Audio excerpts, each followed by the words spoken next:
Inside the Huddle is sponsored by Ohio Production Paint and Assembly Corporation. For your industrial painting needs, call OPAC at 419-582-2761 or visit them at 18 East Main Street in Osgood. Hey readers and followers, I am Jake Dowling from the Evening Leader. This is Seth Kinker from the Minster Community Post, and we are in week 3 now of the Inside the Huddle video preview. So we'll start with Minster, who they're playing this week. Obviously St. Mary's playing Ottawa-Glandorf, and then New Bremen will be playing Delta St. John's. Minster, who do they have this week? Yeah, Minster takes on St. Henry this week. Kind of just looking back to this past week against Coldwater. They dropped to 0-2.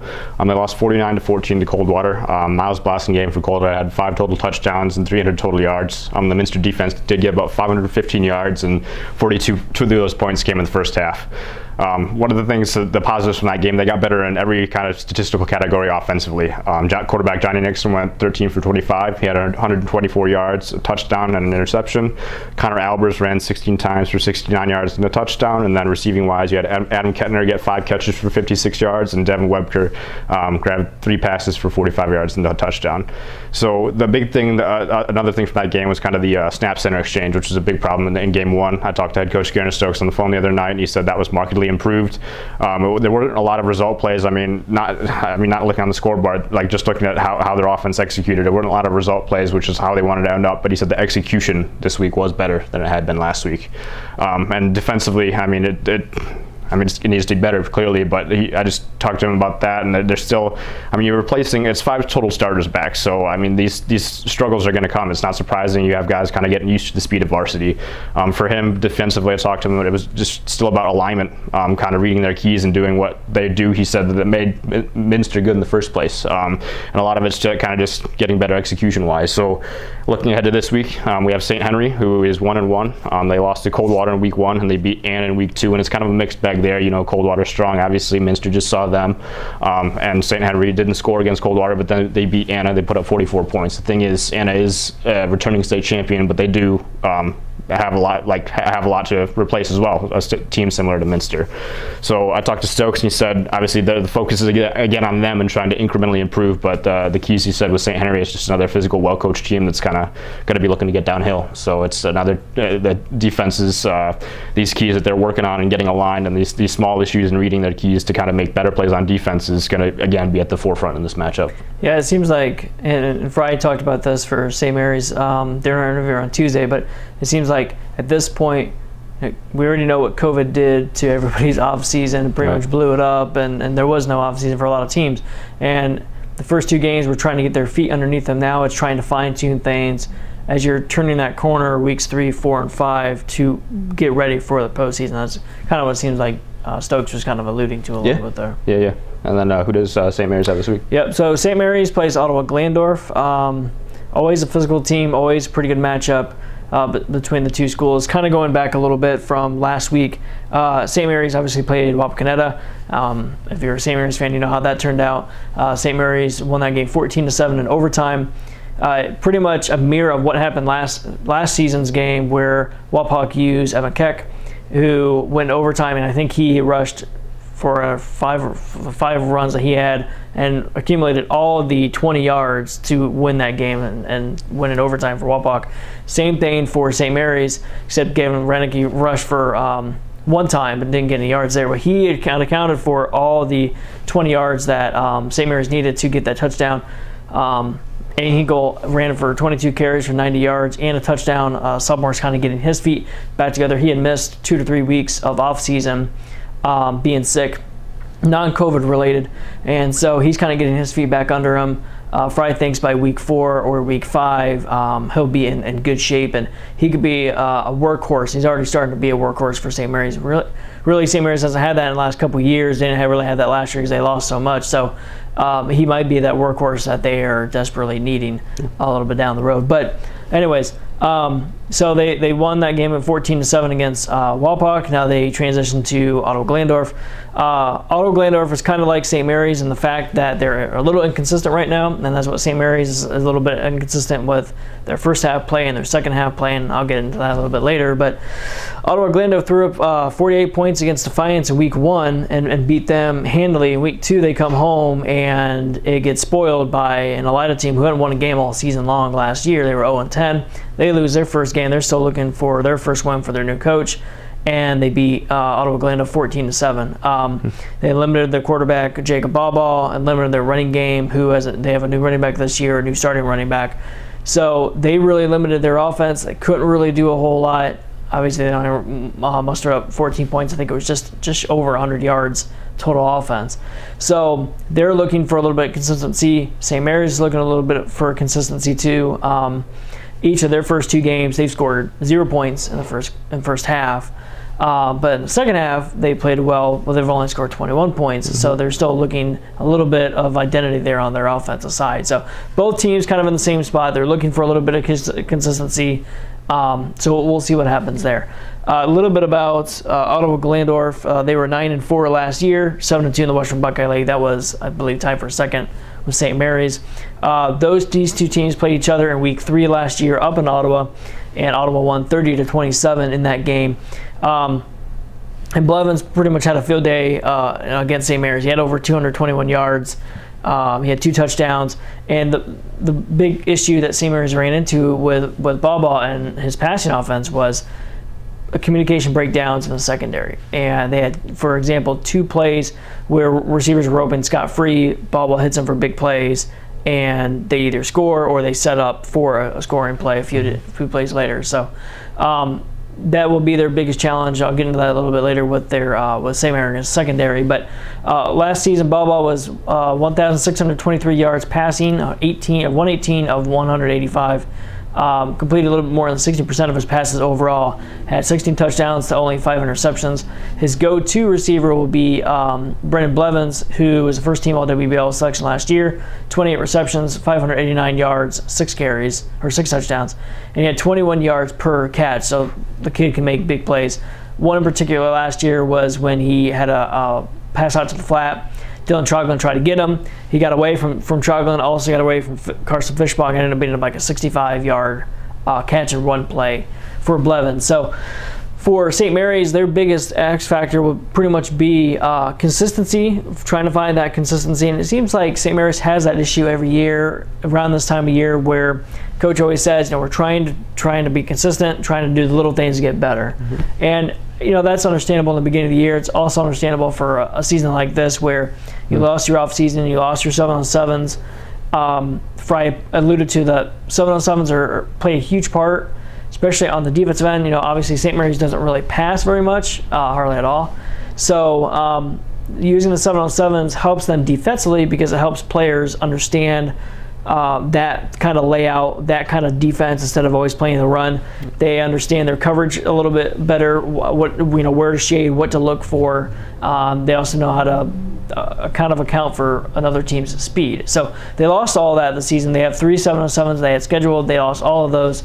And obviously you only played 1 scrimmage this year, so that really hurt them too. So this will be a different beast for St. Mary's to deal with. Bath and Wapak are very run-oriented programs.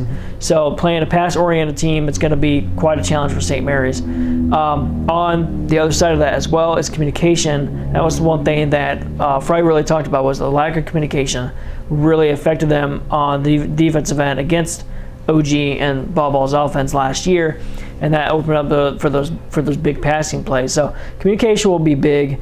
Consistency, also trying to be consistent on offense. They just haven't been able to really get their feet set. They have a lot of depth at the running back position. That's not really the issue. Their offensive line brings back a lot of players, so that's not really the issue. It's just what he had said, finishing drives. For an example, again, week 1 against Bath, they were at the 1-yard line, Aiden Hinkle fumbles, and it's no score for St. Mary's on the other end. A little bit later in that game, right before the end of the first half, they are in position to hit a field goal. Now they tried for a fake field goal. That didn't work, but that was an opportunity where they could have gone a little bit further, but they kind of stalled 2 or 3 plays before the attempt, and they came away with enough points there. Against Wapakoneta, they had a couple of chances to score early on, and then especially late in that fourth quarter where they had an opportunity to win the game, they had, I think, racked up 30 yards roughly on 2 pass plays.